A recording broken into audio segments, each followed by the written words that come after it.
তাৰমানে AIDF কংগ্ৰেছৰ মাজত আগতে আছিল, যোৱাবাৰ 21ত আছিল মুকলি। এইবাৰ আগতে তেওঁলোকৰ ভিতৰুৱা বুজাপৰা থাকে, কিন্তু এইবাৰ তেওঁলোকৰ সময়েহে ক'ব, কাৰণ তেওঁলোকৰ দুইটা দলৰে অৱস্থা বেয়া। গতিকে দুইটা দলেই নিজে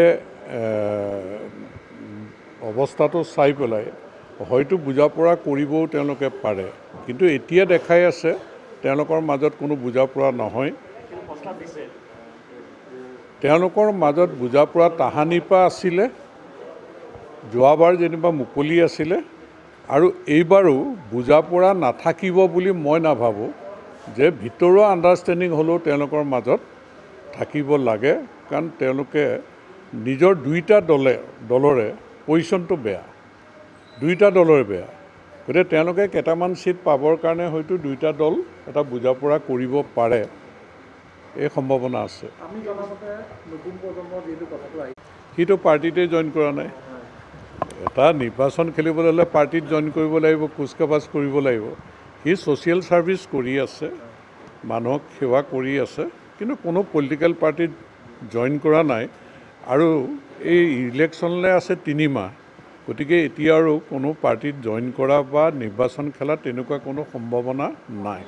মই বেলেগৰ টিকেটৰ কথা ক'বলৈ নাযাওঁ, কাৰণ ইলেকশ্যন এটা আহিলে সাধাৰণতে প্ৰত্যেক পলিটিকেল পাৰ্টিতে সেইটো হয় যে টিকেট কেন্দ্ৰিক এটা চৰ্চা বা বিচৰা মেলা এইটো হয়েই। গতিকে আমাৰ পাৰ্টিটো হ'ব, অন্য পাৰ্টিটো হৈছে। গতিকে মই মনস্থ কৰিছোঁ যে নিৰ্বাচন খেলিম। গতিকে দলে টিকেট দিলে নিৰ্বাচনত মই আগবাঢ়িম। তাৰমানে আমাৰ দলৰ ফালৰ পৰা ছাৰ্ভে চলি আছে, গতিকে ছাৰ্ভে ৰিপৰ্ট যদি কাৰোবাৰ বেয়া, সম্ভাৱনা যদি কম, নিশ্চয় টিকেটৰ পৰা বঞ্চিত হ'ব। আৰু নতুন মুখো যিহেতু দিয়াৰ কথা দলৰ ফালৰ পৰা বা মুখ্যমন্ত্ৰী ডাঙৰীয়াও কৈছে, গতিকে নতুন প্ৰজন্মৰ ফালৰ পৰাও এইবাৰ কিছু ব্যক্তিক টিকেট দিব। গতিকে ছাৰ্ভে ৰিপৰ্টৰ ওপৰতে আচলতে গোটেইখিনি নিৰ্ভৰ কৰিব। যদি ছাৰ্ভে ৰিপৰ্টত কাৰোবাৰ পজিশ্যনটো বেয়া থাকে, জিকাৰ সম্ভাৱনা কম থাকে, গতিকে তেওঁক নিশ্চয় বদলোৱা ল'ব।